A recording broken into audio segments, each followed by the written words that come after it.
आज हम लोग एसएसटी का चैप्टर यूरोप में राष्ट्रवाद का दीर्घ उत्तरीय प्रश्न किया जाएगा। NCERT book class 10th।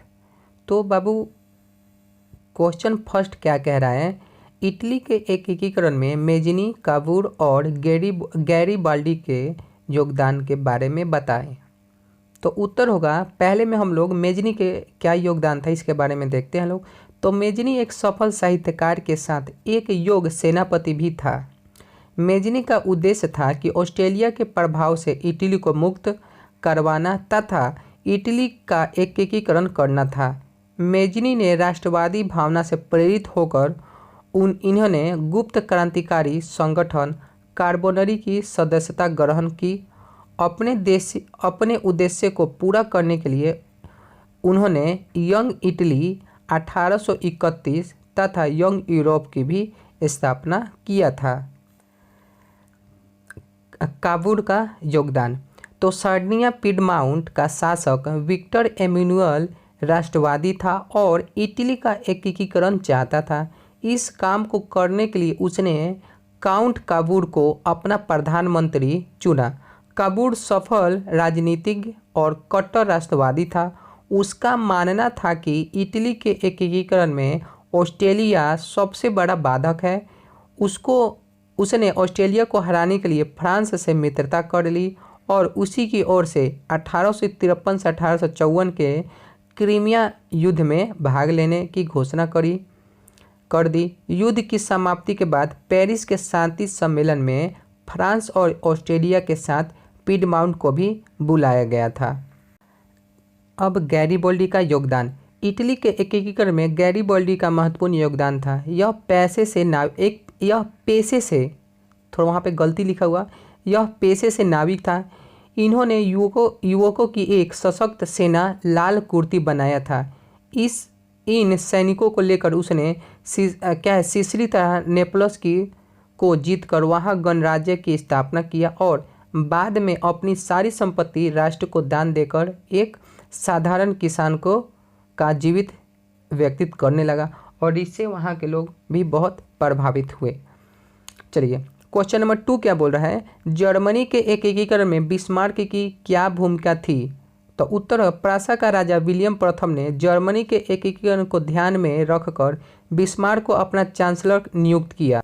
Bismarck एक कट्टर राष्ट्रवादी और कूटनीतिज्ञ था। बिस्मार्क का मानना था कि जर्मनी का एकीकरण आदर्शवादी से नहीं बल्कि रक्त और तलवार की नीति से होगा।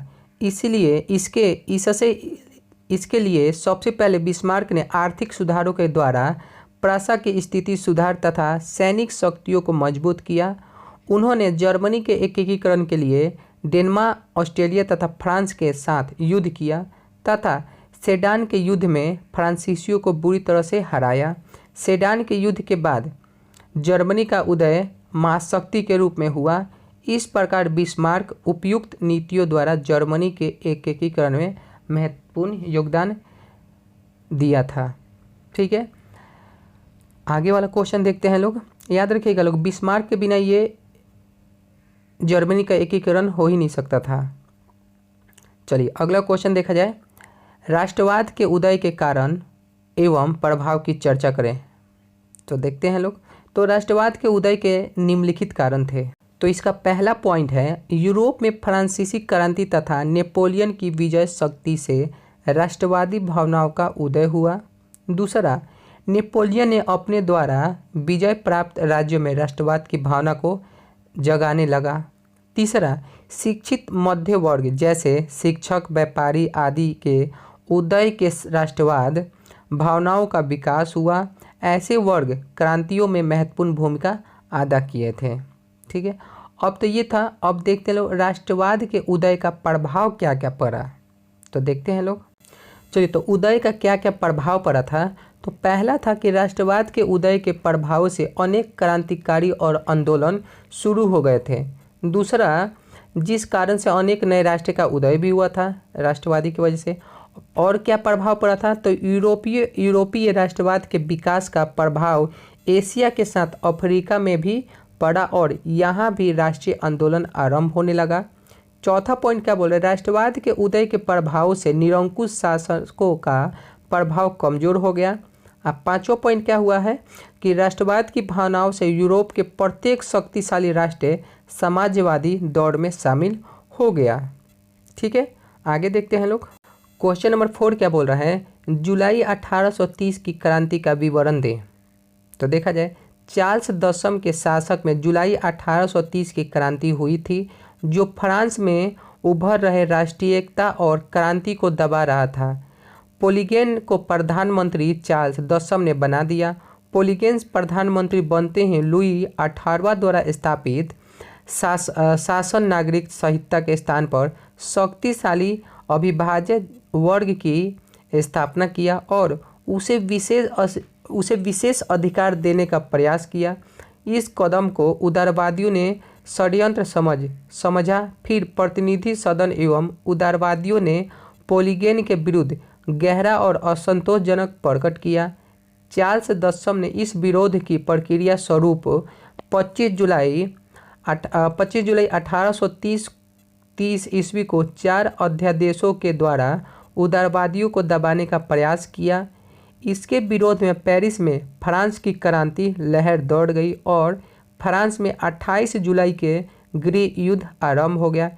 इसी को जुलाई 1830 की क्रांति कहते हैं। क्वेश्चन नंबर 5, यूनानी स्वतंत्रता आंदोलन का संक्षिप्त विवरण दें। तो उत्तर होगा, यूनान का अपना गौरवमय अतीत रहा, परंतु इसके बावजूद भी यूनान तुर्की साम्राज्य के अधीन था। फ्रांसीसी क्रांति से यूनानियों में भी राष्ट्रीय एकता की भावना की लहर जगा। फलतः तुर्क शासन में स्वयं को अलग करने के लिए आंदोलन चलाए जाने लगे। तुर्क शासक ने यूनान स्वतंत्रता संग्राम में शामिल लोगों को बुरी तरह कुचलना शुरू कर दिया। फिर लंदन में हुआ एक सम्मेलन के निर्णय अनुसार इंग्लैंड, फ्रांस और रूस मिलकर तुर्की के खिलाफ संयुक्त कार्रवाई करने का निर्णय लिया।